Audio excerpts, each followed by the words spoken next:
العالمین والصلاة والسلام علی رسولہ الامین وعلی آلہ وصحبہ اجمعین اما بعد فاعوذ باللہ من الشیطان الرجیم بسم اللہ الرحمن الرحیم۔ عزیز اور محترم سامعین کرام، السلام علیکم ورحمۃ اللہ وبرکاتہ۔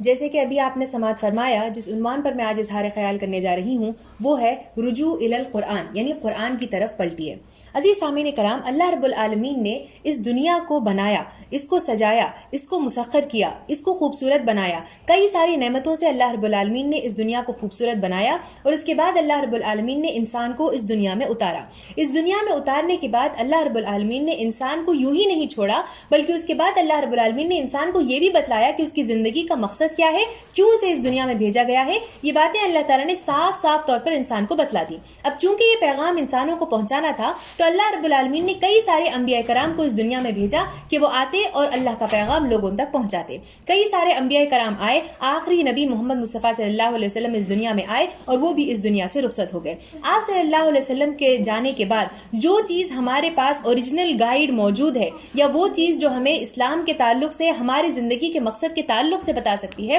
وہ اور کوئی چیز نہیں بلکہ یہ کتاب قرآن مجید ہے۔ قرآن مجید میں اللہ رب العالمین نے سورہ یونس کی آیت نمبر 58 میں ارشاد فرمایا،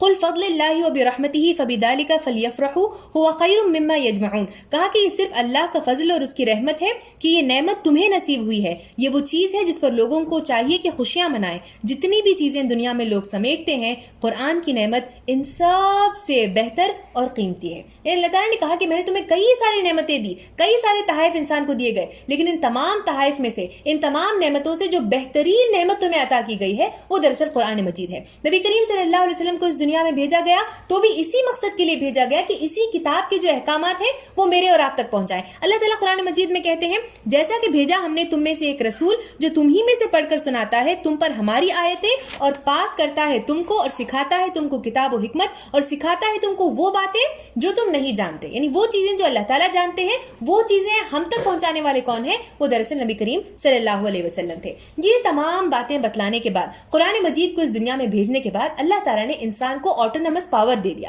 یہ پاور دے دیا کہ اگر تم چاہتے ہو تو قرآن مجید کو فالو کرو، جنت تمہیں ملے گی۔ اگر تم چاہتے ہو کہ تم قرآن مجید کو نہیں فالو کرو، اس کی باتوں کو نہیں مانو گے، تو جو ہے تم جہنم کا ایندھن بن کر رہو گے۔ اللہ تعالیٰ سورہ کہف میں کہتے ہیں، صاف کہہ دو یہ حق ہے تمہارے رب کی طرف سے، اب جس کا جی چاہے مان لے اور جس کا جی چاہے اسے انکار کر دے۔ تم چاہو تو تمہارے ہی لیے بہتر ہے کہ تم اس کی باتیں مانو گے تو جنت پہ جا سکتے ہو، نہیں چاہتے نہیں مانو، تمہارے لیے دوزخ جو ہے وہ تیار کر کے رکھ دی گئی ہے۔ تو عزیز سامعین، آئیے ہم جاننے کی کوشش کرتے ہیں کہ یہ قرآن جس کے متعلق اللہ تعالیٰ نے اتنی بڑی بات کہی کہ سب سے بہترین نعمت ہے جو انسان کو دی گئی ہے، تو آخر یہ قرآن ہے کیا، اس کی اہمیت ہے کیا، اور کس طرح سے اس نے صحابہ کرام کی زندگیوں میں تبدیلی لائی، اور مجھے اور آپ کو کیا کام کرنا ہے۔ آئیے آج ہم اس بات کو سمجھنے کی کوشش کرتے ہیں۔ سب سے پہلے آئیے ہم جاننے کی کوشش کرتے ہیں کہ قرآن مجید ہے کیا۔ اللہ رب العالمین سورہ بقرہ کی آیت نمبر 185 میں ارشاد فرماتے ہیں، شہر رمضان الذی انزل فیہ القرآن ھدی للناس وبینات من الھدی والفرقان۔ کہا کہ رمضان وہ مہینہ ہے جس میں ہم نے قرآن کو نازل کیا جو انسانوں کے لیے سراسر ہدایت ہے اور حق و باطل کا فرق کھول کر رکھ دینے والی ہے۔ یعنی قرآن کا تعارف کیا ہے کہ قرآن وہ کتاب ہے جو تمہارے لیے ہدایت کے طور پر اللہ تعالیٰ نے نازل کی ہے، اور یہ وہ کتاب ہے جو تمہیں صحیح اور غلط کے درمیان کا فرق سکھلاتی ہے، بتاتی ہے، تمہیں بتاتی ہے کہ کیا چیز حق ہے، کیا چیز باطل ہے، کیا چیز صحیح ہے، کیا چیز غلط ہے۔ انسان اس کا خود فیصلہ نہیں کر سکتا، بلکہ اللہ تعالیٰ نے جو ہے انسان کو گائیڈ دے دی کہ یہ چیز صحیح ہے اور یہ چیز جو ہے باطل ہے، یہ قرآن نے کہا۔ پھر قرآن نے اپنی تعریف سورہ بنی اسرائیل کی آیت نمبر 9 میں کی، کہا ان ھذا القرآن یہدی للتی ہی اقوم۔ کہا کہ حقیقت یہ ہے کہ یہ قرآن وہ راہ دکھاتا ہے جو بالکل سیدھی راہ ہے۔ نبی کریم صلی اللہ علیہ وسلم نے اپنی حدیث مبارکہ میں ارشاد فرمایا، ایک مرتبہ اللہ کے رسول نے ایک لکیر کھینچی، ایک سیدھی سی لکیر کھینچی، اس کے اطراف میں اللہ کے رسول نے اور دو جو ہے اطراف میں لکیریں کھینچی، اور پھر کہا کہ یہ جو سیدھی لکیر میں نے کھینچی ہے یہ وہ سیدھا راستہ ہے جو تمہیں اللہ رب العالمین کے پاس لے کر جاتا ہے، اور یہ جو دو لکیریں اطراف میں کھینچی ہیں یہ وہ چیزیں ہیں جو تمہیں اللہ تعالیٰ سے دور کر دیتی ہیں۔ یہ سیدھی راہ پر تم جاؤ گے تب کہیں جا کر تمہیں جنت مل سکتی ہے۔ قرآن نے اپنے تعارف میں کہا کہ قرآن وہ کتاب ہے جو تمہیں یہ سیدھی راہ بتلاتی ہے۔ یہ جو سیدھی راہ اللہ کے رسول نے کہی کہ تم مانو گے تو جنت میں جا سکتے ہو، یہ سیدھی راہ دراصل کیا ہے؟ یہ دراصل قرآن مجید ہے۔ پھر ہم دیکھتے ہیں کہ قرآن مجید وہ کتاب ہے کہ جس کو مختلف ناموں سے یاد کیا گیا ہے، گویا کہ 50 سے 100 ایسے مختلف نام ہیں کہ جس سے قرآن کو یاد کیا گیا ہے، جو قرآن کی تعریف کو ظاہر کرتے ہیں۔ الکتاب کے نام سے یاد کیا گیا، البرہان کے نام سے یاد کیا گیا۔ برہان کے معنی ہوتے ہیں کہ یہ دلیل دینے والی کتاب ہے. الموعظہ یعنی کہ یہ نصیحت کرنے والی کتاب ہے, اس نام سے اسے یاد کیا گیا. الذکر کے نام سے یاد کیا, یعنی اللہ تعالیٰ کی یاد کرانے والی کتاب قرآن مجید ہے, الذکر کے نام سے یاد کیا گیا. حبل اللہ کے نام سے یاد کیا, یعنی اللہ تعالیٰ کی رسی ہے, اس نام سے قرآن کو یاد کیا گیا. الفصل یعنی کہ یہ فیصلہ کر دینے والی کتاب ہے, تم صحیح کام کرو گے نہیں کرو گے یہ بتلائے گا تمہیں, تم فیصلہ جو ہوگا وہ اس کتاب کے بیسس پہ ہوگا, فیصلہ کرنے والی کتاب ہے. القصص یعنی کہ یہ وہ سٹوریز یا پھر وہ جو ہے انسان کو کہانیاں بتلاتی ہے جو اس سے پہلے پیش آئے ہیں, جس سے انسان کو سبق لینا ہے اور اپنی زندگی کو بہتر بنانا ہے. القصص کے نام سے اسے یاد کیا گیا. پھر کہیں النور کے نام سے یاد کیا, یعنی نور علی نور ہے تمہارے لیے. پھر صراط المستقیم یعنی سیدھا راستہ بتلانے والی کتاب ہے, اس نام سے بھی یاد کیا گیا. النعمت یعنی کہ نعمت ہے یہ انسانوں کے لیے, اس نام سے بھی اس کو یاد کیا گیا. تو گویا کہ ایسے کئی سارے نام ہیں جس سے قرآن کو یاد کیا گیا, جس سے ہم اندازہ لگا سکتے ہیں کہ قرآن جو ہے وہ کیا ہے, اس سے ہم اندازہ لگا سکتے ہیں. اب آئیے ہم دیکھنے کی کوشش کرتے ہیں کہ جہاں ہم نے ایک طرف قرآن کی تعریف دیکھ لی کہ ہدایت دینے والی کتاب ہے, حق و باطل کا فرق کھول کر رکھ دینے والی کتاب ہے, تو آئیے ہم دیکھتے ہیں کہ اس قرآن کی دین اسلام میں اہمیت کیا ہے, اس کی امپورٹنس کیا ہے. آئیے ہم اس کو جاننے کی کوشش کرتے ہیں. سب سے پہلے ہم دیکھتے ہیں کہ علامہ فیروز آبادی یہ بات کہتے ہیں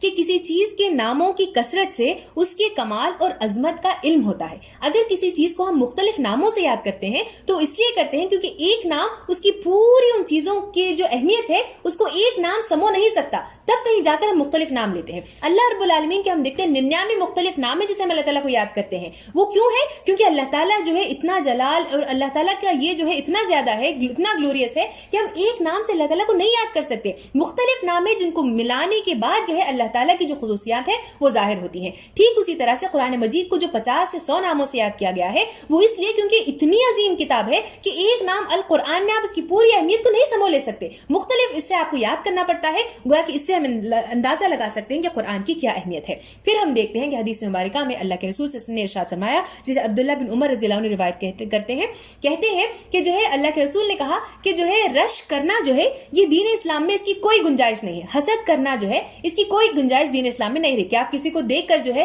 جلن اور حسد کا شکار ہوں, اس کی گنجائش دین اسلام میں نہیں رکھی. لیکن اس کے باوجود اس حدیث مبارکہ میں کہا گیا کہ دو ایسے اوقات ہیں, دو ایسے حالتیں ہیں کہ جن پہ آپ جو ہے لوگوں کو دیکھ کر رش کر سکتے ہیں اور کہہ سکتے ہیں کہ کاش کہ وہ چیز ہمارے پاس بھی ہوتی. اور ان دونوں میں سے ایک کیا ہے؟ ایک یہ ہے کہ اللہ تعالیٰ نے کسی کو قرآن کا علم دیا ہو اور وہ شب و روز اسی کو لیے ہوئے کھڑا ہو, یعنی قرآن کا علم وہ سیکھتا ہے, خود تلاوت کرتا ہے, نماز میں کھڑے ہو کر اس کی تلاوت کرتا ہے, پھر جو ہے اس کا علم سیکھتا ہے, اپنی زندگی میں عمل کرنے کی کوشش کرتا ہے, دوسروں کو اس کی دعوت دیتا ہے. تو گویا کہ قرآن کے ساتھ اپنی دن رات اپنی زندگی کو گزارتا ہے. ایسے شخص کو دیکھ کر تم رش کر سکتے ہو اور کہہ سکتے ہو کہ کاش وہ علم میرے پاس بھی ہوتا اور میں بھی وہی کام کرتی جو وہ شخص کر رہا تھا. پھر ہم دیکھتے ہیں کہ قرآن مجید پڑھنے والے مومن کو اللہ کے رسول صلی اللہ علیہ وسلم نے کس طرح سے جو مثال دی ہے ہم دیکھتے ہیں. حدیث مبارکہ میں ابو موسیٰ اشعری رضی اللہ عنہ روایت کرتے ہیں کہ رسول خدا صلی اللہ علیہ وسلم نے ارشاد فرمایا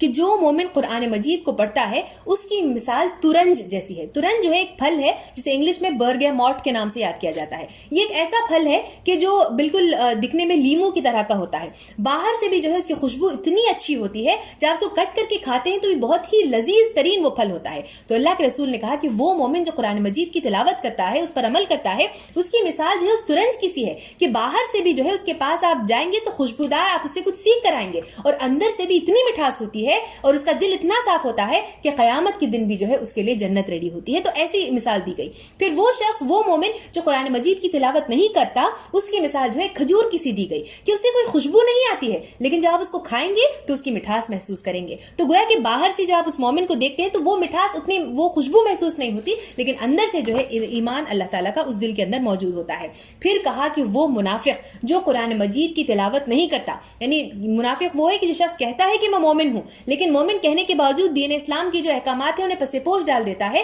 اس شخص کے تعلق سے کہا کہ اس کی مثال ایلوا کی سی ہے کہ جس کا نہ کوئی سے خوشبو آتی ہے اور اگر کوئی کھائے تو بالکل کڑوا اس کا ٹیسٹ ہوتا ہے. وہ مثال دی گئی اس شخص کی کہ جو منافق ہوتا ہے اور قرآن مجید کی تلاوت نہیں کرتا. تو اس سے ہم اندازہ لگا سکتے ہیں کہ قرآن کی کتنی اہمیت دی گئی, کتنی بہترین مثال ان لوگوں کی دی گئی. پھر ہم دیکھتے ہیں ایک اور حدیث مبارکہ میں آتا ہے کہ ایک بار جو ہے نبی کریم صلی اللہ علیہ وسلم جو ہے وہ کچھ صحابہ کرام، عقبہ بن عامر رضی اللہ عنہ بیان کرتے ہیں کہ کچھ صحابہ کرام جو ہے وہ ایک جگہ بیٹھے ہوئے ہوتے ہیں. اللہ کے رسول صلی اللہ علیہ وسلم وہاں پر جاتے ہیں، ان لوگوں سے مخاطب ہو کر کہتے ہیں کہ بتاؤ تم میں سے کون ہے، تم میں سے کون ہے، صحابہ کرام سے کہتے ہیں کہ تم میں سے کون ایسا شخص ہے جو چاہتا ہے کہ ہر روز بطحان اور عتیق دو ایسی وادیاں ہیں جو مدینے کے بالکل قریب ہوا کرتی تھی، اور یہ وہ وادیاں تھی جہاں سے لوگ جا کر جو ہے کیملز کو، اونٹوں کو جو ہے خرید لیا کرتے تھے، یہ وہ وادیاں تھی. تو اللہ کے رسول کہتے ہیں کہ تم میں سے کون ایسا شخص ہے جو ان وادیوں کو چاہتا ہے کہ روزانہ وہ ان وادیوں کو جائے اور وہاں سے 2 کوہان والی اونٹنیوں کو روزانہ خرید کر لے کر آئے. اونٹنیوں کا جو ہے بہت زیادہ، آج بھی اگر ہم دیکھیں تو اونٹ کا ریٹ بہت زیادہ ہوتا ہے. کچھ جگہ پتا چلا کہ ایک اونٹ کا جو ہے 12 جو گائے ہوتے ہیں ان کے حساب اتنا جو ریٹ ہوتا ہے اتنا ہے. کجے کہا کہ 3 گدھوں کا جو ریٹ ہے وہ ملا کر ایک اونٹ کا ہوتا ہے. تو گیا کہ آج کے زمانے میں بھی جو ہے اونٹ کی بہت زیادہ ویلیو ہے. تو اللہ کے رسول نے کہا کہ تم میں سے کون چاہتا ہے کہ روزانہ ایسی 2 اونٹنیاں انہیں ملے. صحابہ کرام نے کہا کہ اے اللہ کے رسول کتنی بہترین بات ہے، ہم میں سے ہر کوئی چاہے گا کہ اس طرح مالا مال ہو جائے اور روزانہ 2 اونٹنیاں اس کے پاس آ جائیں. اللہ کے رسول صلی اللہ علیہ وسلم نے یہ بات کہی کہ تم میں سے ایک شخص مسجد میں جائے اور لوگوں کو 2 آیتیں پڑھ کر سنائے، یہ اس سے کہیں زیادہ بہتر ہے کہ 2 اونٹنیاں روزانہ تمہیں میسر ہوں، اس سے بہتر ہے. پھر کہا کہ تم میں سے کوئی شخص مسجد میں جا کر 3 آیتیں پڑھ کر لوگوں کو سنائے اور 3 آیتوں کی تعلیم دے قرآن مجید کی، تو اس سے بھی کہیں زیادہ بہتر ہے کہ 3 اونٹنیاں تمہارے پاس ہوں. پھر کہا کہ جو ہے 4 اونٹنیوں کے تعلق سے کہا کہ 4 آیتوں کی تم تلاوت کرو، لوگوں کو اس کا علم پہنچاؤ، یہ اس سے بہتر ہے کہ 4 اونٹنیاں روزانہ تمہیں میسر ہوں، اس سے بہتر ہے کہ تم 4 آیتیں جو ہے لوگوں کے سامنے پیش کرو. تو گویا کہ اس سے ہم اندازہ لگا سکتے ہیں کہ قرآن مجید کی جو ہے جو تلاوت ہے، اس کا جو دروس ہے، اس کو سمجھنا ہے، اپنی زندگی میں عمل کرنا ہے اور لوگوں تک اس پیغام کو پہنچانا ہے، وہ اتنا ضروری ہے، اتنا اہمیت کا حامل ہے کہ دنیا کی لاسانی دولت اگر انسان کے سامنے رکھ دی جائے تو وہ ان 2 آیتوں کے کمپیریزن میں، 5 آیتوں کے کمپیریزن میں جو ہے اس قرآن کا کوئی کمپیریزن ہم نہیں کر سکتے اگر اس سے اسے کمپیئر کیا جائے. پھر وہ حدیث جو ہے بچپن سے جس کی ہم تلاوت، جس کی جو ہمیں ورد کرتے ہیں، جس سے ہم سکھائی جاتی ہے، یعنی کہ وہ حدیث خیرکم من تعلم القرآن وعلمہ، کہ تم میں سے بہترین شخص وہ ہے جو قرآن کو سیکھتا ہے اور دوسروں کو سکھاتا ہے. اگر ہم چاہتے ہیں کہ جو ہے ہم دنیا کے سب سے بہترین شخص بن جائیں تو اللہ کے رسول نے اس کا ڈھانچہ ہمارے سامنے کھینچ دیا، کہا کہ تم میں سے بہترین شخص وہ ہے جو قرآن کو سیکھتا ہے، قرآن کو دوسروں تک پہنچاتا ہے. بہترین بننا چاہتے ہو اللہ کی نظر میں تو قرآن کو سیکھو اور اس کی تعلیمات کو لوگوں تک پہنچانے کی کوشش کرو. پھر جو ہے ایک اور حدیث مبارکہ میں آتا ہے، ابو ذر رضی اللہ عنہ کہتے ہیں کہ ایک بار انہوں نے اللہ کے رسول صلی اللہ علیہ وسلم سے دریافت کیا کہ اللہ کے رسول صلی اللہ علیہ وسلم مجھے کچھ نصیحت کیجیے. اللہ کے رسول نے کہا کہ تم تقوی کا دامن تھام لو کیونکہ یہ سارے دین کی جڑ ہے. تقوی یعنی اللہ کا ڈر جو ہے اس کو تم تھام لو، یہ اس کے اسلام کی دین کی جڑ ہے. پھر کہا کہ اے اللہ کے رسول صلی اللہ علیہ وسلم مجھے کچھ اور بھی نصیحت کیجیے. اللہ کے رسول نے کہا کہ قرآن کی تلاوت کو نہ چھوڑو کیونکہ قرآن تمہارے لیے زمین میں بھی نور ہے اور آسمان میں کامیابی کا ذخیرہ ہے. یعنی قرآن دنیا میں بھی تمہارے نور علی نور ہے، دنیا میں بھی جو ہے تمہارے نور عطا کرتا ہے، اور قیامت میں جہاں پر انسان کو نور کی سب سے زیادہ ضرورت پیش آتی ہے وہاں پر بھی کہا گیا کہ انسان کو جو ہے نور عطا کرنے والا یہ قرآن مجید ہے اگر انسان اس کو نہیں چھوڑتا. تو گویا کہ ان تمام باتوں سے ہم اندازہ لگا سکتے ہیں کہ قرآن کی کتنی اہمیت ہے اور کتنی امپورٹنس ہے جو اللہ تعالیٰ نے دین اسلام میں بتائی ہے. اب ہم دیکھتے ہیں کہ اللہ تعالیٰ نے جو اتنی امپورٹنس بتائی ہے اور انسان اگر اس کی امپورٹنس کو جانتا ہے اور اس کو پڑھتا ہے تو اس سے انسان کو بھی کچھ نہ کچھ فائدہ ہونا چاہیے. تو آئیے ہم دیکھیں کہ اس سے مجھے اور آپ کو کیا فوائد حاصل ہوتے ہیں. اگر ہم قرآن کی تلاوت کرتے ہیں، قرآن کو سمجھتے ہیں، اس کو پڑھتے ہیں، لوگوں تک اس کا پیغام پہنچاتے ہیں، تو اس سے ہمیں کیا فائدہ پہنچتا ہے، آئیے ہم دیکھنے کی کوشش کرتے ہیں. سب سے پہلے جو ہم دیکھتے ہیں اللہ کے رسول نے ارشاد فرمایا کہ جو شخص کتاب اللہ کا کوئی ایک حرف پڑھتا ہے اسے ایک اجر یا ایک نیکی شمار ہوتی ہے اور ہر نیکی میں 10 گنا اجر ہے. پھر اس کے بعد اللہ کے رسول نے کہا کہ میں یہ نہیں کہتا کہ الف لام میم ایک لفظ ہے، بلکہ میں کہتا ہوں الف ایک لفظ ہے، الف ایک حرف ہے کہ جس کے بدلے تمہیں 10 نیکیاں ملتے ہیں، لام ایک حرف ہے جس کے بدلے تمہیں 10 نیکیاں ملتی ہیں، میم ایک حرف ہے جس کے بدلے تمہیں 10 نیکیاں ملتی ہیں. کتنی بہترین بات کہی گئی. انسان چاہتا ہے کہ جو ہے اس کے نام اعمال میں نیکیاں ہی نیکیاں بھری ہوئی ہوں. میں چاہتی ہوں، آپ چاہتے ہیں، ہم سب کی دلی تمنا یہی ہے کہ جب ہم اللہ تعالیٰ کے پاس جائیں، قیامت کے دن وہاں پر جائیں تو ہمارے پاس بہت ساری نیکیاں بھری ہوئی ہوں. اللہ کے رسول نے کتنی بہترین بات کہی. تم قرآن پڑھتے ہو، ایک ایک حرف پڑھتے ہو، اس کے بدلے 10 نیکیاں جو ہے وہ تمہارے نام اعمال میں لکھ دی جاتی ہے. یہ بات اس شخص کے لیے کہی گئی کہ جو قرآن مجید کی تلاوت کرتا ہے. پھر جو ہے کہا گیا ایک اور حدیث مبارکہ میں معاذ جہنی رضی اللہ عنہ روایت کرتے ہیں کہ رسول خدا صلی اللہ علیہ وسلم نے ارشاد فرمایا کہ جو شخص قرآن مجید کی تلاوت کرتا ہے اور اس پر عمل کرتا ہے اس شخص کے والدین کو قیامت کے دن ایک تاج پہنایا جائے گا، اور اس تاج کی روشنی اس قدر زیادہ ہوگی کہ جو ہے اگر یہ دنیاوی جو سورج ہے، یہ سورج آ کر اگر انسان کے گھر کے سامنے کھڑا ہو جائے تو اس سورج سے بھی بڑھ کر روشنی اس تاج کی ہوگی جو شخص کے والدین کو پہنا دی جائے گی۔ پھر اللہ کے رسول نے کہا کہ تمہارا کیا خیال ہے کہ جب اللہ رب العالمین اس شخص کے والدین کو ایسا تاج عطا کر رہے ہیں تو جو شخص خود قرآن مجید کو پڑھتا ہے، خود اس کی تلاوت کرتا ہے، خود اس پر عمل کرتا ہے اور لوگوں تک اس کا دین کا علم پہنچاتا ہے، اس قرآن کا علم پہنچاتا ہے، تو اس شخص کو کتنا اجر دیا جاتا ہوگا کہ وہ شخص جو قرآن مجید کو پڑھتا ہے اور دوسروں کو سکھاتا ہے۔ پھر ایک اور حدیث مبارکہ میں اسی قرآن کی جو انسان کو اس سے فائدہ ہوتا ہے اس کے تعلق سے کہا اللہ کے رسول نے کہ اللہ کا ارشاد ہے کہ جس شخص کو میرا ذکر کرنے اور مجھ سے دعا مانگنے سے قرآن نے مشغول رکھا ہو،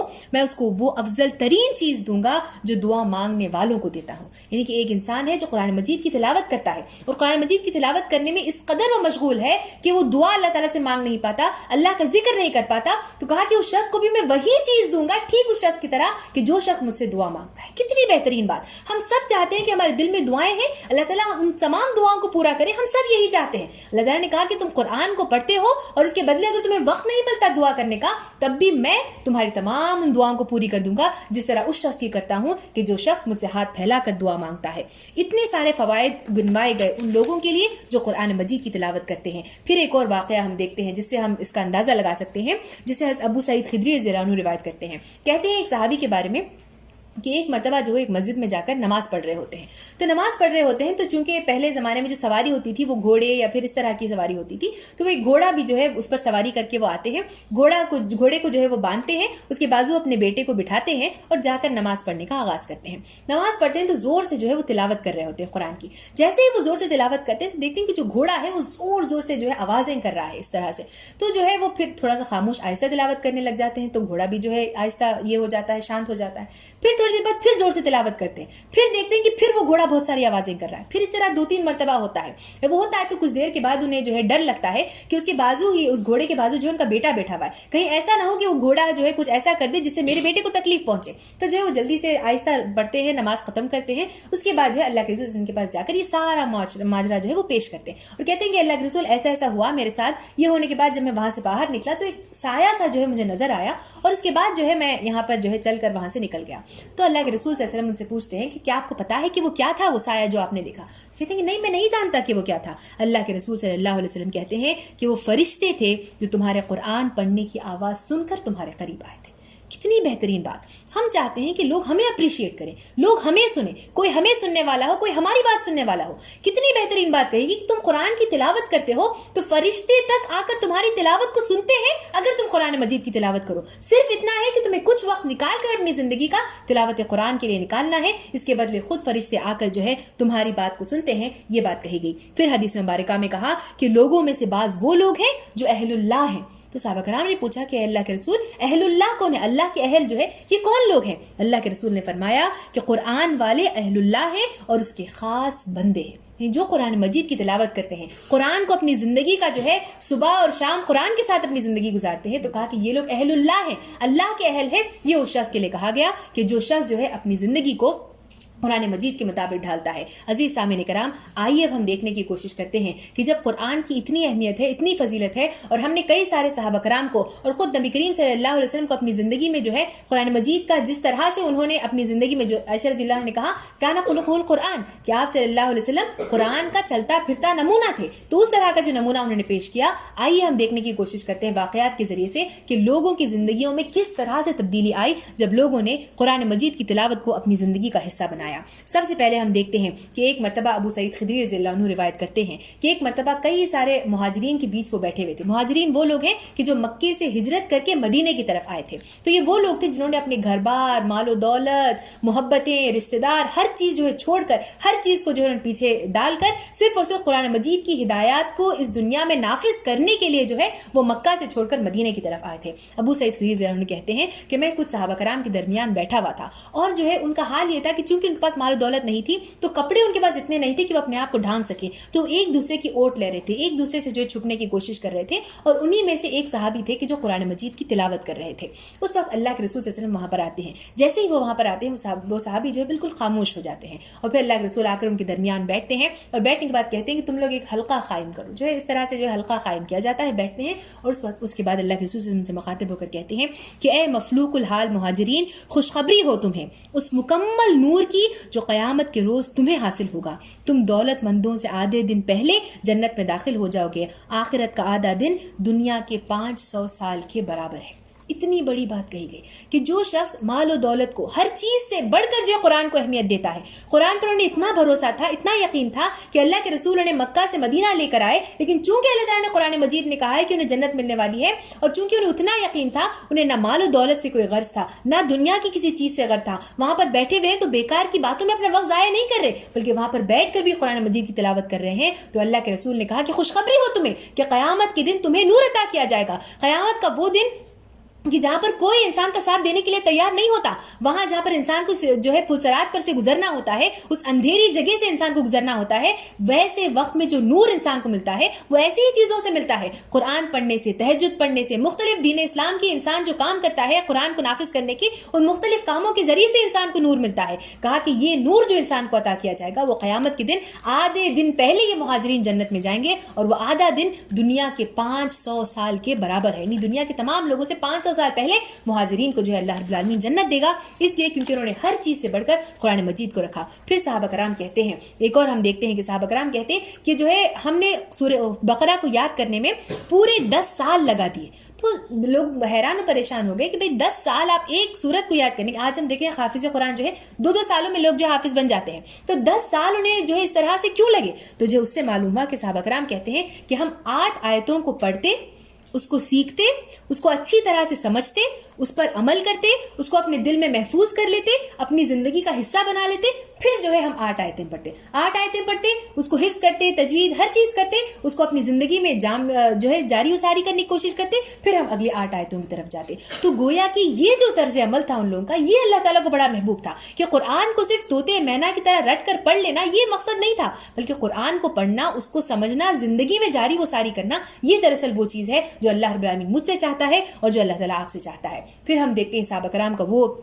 یقین اور وہ بھروسہ اللہ رب العالمین پر کہ جہاں اللہ رب العالمین نے قرآن مجید میں شراب کو جو ہے حرام کر دیا گیا. پہلے جو ہے شراب جو ہے لوگ پیا کرتے تھے, صحابہ کرام بھی جو ہے وہ شراب پیتے تھے, تو جیسے ہی قرآن میں فوراً آیت نازل ہوئی کہ جو ہے شراب حرام کر دیا گیا ہے, تو صحابہ کرام کا وہ آپ دیکھیے کہ ان سے اتنی محبت تھی, اللہ تعالیٰ سے انہیں اتنا بھروسہ تھا کہ جو قرآن میں جیسے ہی آیت نازل ہوئی کی چیز حرام کی گئی ہے, فوراً جو ہے انہوں نے اپنے منہ سے جو ہے اس شراب کی بوتل کو ہٹایا, اس کو توڑ دیا, پھینک دیا, پھوڑ دیا. یہ نہیں سوچا کہ جو ہے یہ چیز میرے لیے کتنی مہنگی چیز تھی جو میں لے کر آیا تھا, اگر یہ چیز آج میں ایک مرتبہ پی لوں گا کل سے نہیں پیوں گا, یہ نہیں سوچا, بلکہ جو چیز منہ میں تھی اسے اٹھا کر پھینک دی. یہاں تک کہ چند صحابہ کرام نے منہ میں انگلیاں ٹھوس ٹھوس کر جو ہے وہ چاہتے تھے کہ جو شراب اندر چلے گیا ہے اس کو وہ اندر سے نکال دے, تاکہ ایسا نہ ہو کہ کوئی ایک قطرہ بھی شراب کا میرے اندر چلا جائے اور میری یہ جو حرام چیز جو ہے میرے اندر چلی جائے, ایسا نہ ہو. یہ تھا وہ قرآن پر بھروسہ اور قرآن پر عمل کا وہ بہترین واقعات جو ہمیں سیرت کے آئینے میں اور مختلف جگہوں پر نظر آتی ہیں. پھر ہم دیکھتے ہیں وہ واقعہ کہ جہاں پر اللہ کے رسول صلی اللہ علیہ وسلم چند صحابہ کرام کے درمیان بیٹھے ہوئے ہیں, پوچھتے ہیں کہ بتاؤ یہ وہ زمانہ ہے کہ جہاں پر وہ مکے میں رہا کرتے تھے, اب تک وہ ہجرت نہیں ہوئی تھی ان کی, اور جو کھلے عام و دین کی دعوت نہیں دے رہے تھے. اس وقت جو ہے صحابہ کرام کے بیچ میں درمیان بیٹھے ہوئے اور پوچھتے ہیں کہ بتاؤ تم میں سے کون ہے کہ جو جا کر کعبے کے پاس قرآن کی تلاوت کرے گا. یہ وہ وقت ہے, آپ تصور کیجئے کہ جہاں پر تشدد ہے, عام ہے, جہاں پر لوگ قتل غارت گیری ہر چیز عام ہے, وہاں پر ایسے حالتوں میں کافرین کے درمیان کون ہے جو جا کر قرآن مجید کی تلاوت کرے گا. ایک چھوٹا سا لڑکا حضرت عبداللہ بن مسعود رضی اللہ عنہ آتے ہیں, کہتے ہیں اللہ کے رسول میں جاؤں گا قرآن مجید کی تلاوت کروں گا. صحابہ کرام بیٹھے ہوئے ہیں, دیکھتے ہیں اور کہتے ہیں کہ اے عبداللہ بن مسعود تم نہیں جانتے کہ وہاں پر جاؤ گے تو تکلیف ہوگی, تمہیں جو ہے کئی سارے مشکلات کا سامنا کرنا پڑے گا, تم اس بات کا اندازہ نہیں لگا پا رہے ہو. عبداللہ بن مسعود جانو کہتے ہیں کہ نہیں میں جاؤں گا, میں یقیناً جاؤں گا. اللہ کے رسول پھر ان کی بات کو مانتے ہیں اور انہیں بھیجتے ہیں. وہ جاتے ہیں, جا کر کعبے کے سامنے بیٹھتے ہیں, قرآن مجید کی زور زور سے تلاوت کرتے ہیں, زور زور سے تلاوت کرتے ہیں. تو کیا دیکھتے ہیں کہ جو کفار و منافقین اور وہاں پر جو مشرکین تھے, ظاہر سی بات ہے کہ ان لوگوں کو یہ چیز کیوں پسند آئے گی, تو وہ آتے ہیں زور زور سے انہیں مارتے ہیں, پیٹتے ہیں, تکلیف پہنچاتے ہیں, یہاں تک کہ ان کی ایک آنکھ سے جو ہے خون بہنے لگ جاتا ہے. جب وہ بہنے لگ جاتا ہے تو اس کے بعد وہ آتے ہیں, آ کر ایک جگہ جو ہے روتے ہوئے بیٹھ جاتے ہیں. صحابہ کرام ان کے پاس جا کر کہتے ہیں کہ اے عبداللہ بن مسعود، کیا ہم نے تمہیں یہ بات نہیں کہی تھی کہ تم جاؤ گے تو تمہیں اس سے تکلیف پہنچے گی؟ ان کا جواب، وہ بہترین بھروسہ جو ہے جو انہیں قرآن پر اور اللہ رب العالمین پر تھا، انہوں نے کہا کہ میں اس لیے نہیں رو رہا ہوں کہ میری آنکھوں سے خون بہ رہا ہے، بلکہ میں اس لیے رو رہا ہوں کہ کاش اللہ رب العالمین نے مجھے کئی سارے جانیں دی ہوتی، میں بار بار جاتا، بار بار زور زور سے قرآن مجید کی تلاوت کرتا، بار بار وہ مجھے تکلیف پہنچاتے، بار بار جو ہے وہ مجھے مارتے، بار بار میری آنکھوں سے خون بہتا اور اللہ تعالیٰ کے راستے میں اپنی جان کو دے دیتا۔ یہ ہے وہ قرآن سے محبت، یہ ہے وہ قرآن سے شغف، یہ ہے وہ اللہ رب العالمین پر بھروسہ جو اللہ تعالیٰ چاہتا ہے کہ میرے اندر پیدا ہو، جو اللہ تعالیٰ چاہتا ہے کہ آپ کے اندر پیدا ہو۔ پھر ہم دیکھتے ہیں غزوہ بدر کا وہ واقعہ کہ جہاں پر جو ہے مشرکین جو ہے مسلمانوں کے اوپر ڈھانے کے لیے آئے ہوئے ہیں، اللہ کے رسول صلی اللہ علیہ وسلم قرآن مجید کی تلاوت کرتے ہیں، زور سے کرتے ہیں، کہتے ہیں وَسَارِعُوا إِلَىٰ مَغْفِرَةٍ مِّن رَبِّكُمْ وَجَنَّةٍ عَرْضُهَا السَّمَاوَاتُ وَالْأَرْضُ، کہا کہ دوڑو اپنے رب کی مغفرت کی طرف اور اس جنت کی طرف جس کی وسعت میں آسمان اور زمین سما جائیں گے۔ جیسے ہی قرآن کی تلاوت کی، ایک جو ہے نوجوان لڑکا آ کر اللہ کے رسول سے پوچھتا ہے کہ اللہ کے رسول، اگر میں یہاں پر کود جاؤں گا تو کیا اللہ رب العالمین مجھے جنت دے گا؟ اللہ کے رسول کہتے ہیں کہ بے شک، کیوں نہیں، ضرور تمہیں بھی جنت، جب اللہ تعالیٰ نے قرآن مجید میں یہ بات کہی ہے تو ضرور تمہیں جنت نصیب ہوگی۔ جیسے ہی وہ یہ بات کہتے ہیں تو وہ صحابی ہوتے ہیں جن کا نام جو ہے امیم بن حمام رضی اللہ عنہ تھا، وہ ایک چھوٹے سے اس میں نوجوان لڑکے تھے، وہ یہ بات کہتے ہیں کہ اے اللہ کے رسول، سے وہ کھجور کھا رہے ہوتے ہیں، کہتے ہیں کہ اے اللہ کے رسول، میں اس کھجور کو کھانے میں اپنا وقت کیوں ضائع کروں؟ یہاں پر فوراً جو ہے اس کھجور کو پھینک دیا جاتا ہے، فوراً جو ہے اس میدان میں کود جاتے ہیں، اللہ کو پیارے ہو جاتے ہیں، شہید کا جام، شہادت کا جام پی لیتے ہیں اور جو ہے جنت کو اپنے نام کر لیتے ہیں۔ یہ ہے وہ قرآن کی آیات پر بھروسہ جو انہیں تھا کہ فوراً اللہ تعالیٰ نے کہا یہ جنت دے گا، تو انہیں اتنا یقین تھا کہ انہوں نے کہا کہ میں ایک لمحہ بھی کیوں ضائع کروں۔ ہماری طرح نہیں کہ ہم سوچتے رہ جاتے ہیں کہ کل کریں گے، پرسوں پڑھیں گے، ترسوں پڑھیں گے، یہ چیز نہیں۔ فوراً انہوں نے کہا کہ قرآن کا حکم آ گیا ہے کہ مجھے جنت ملنے والی ہے، میں وقت ضائع نہیں کروں گا، ایک لمحہ ضائع نہیں کروں گا۔ فوراً انہوں نے پھینک دیا، فوراً کود گئے، اللہ تعالیٰ کے پاس جو ہے چلے گئے اور جنت کو انہوں نے اپنے نام کر لیا۔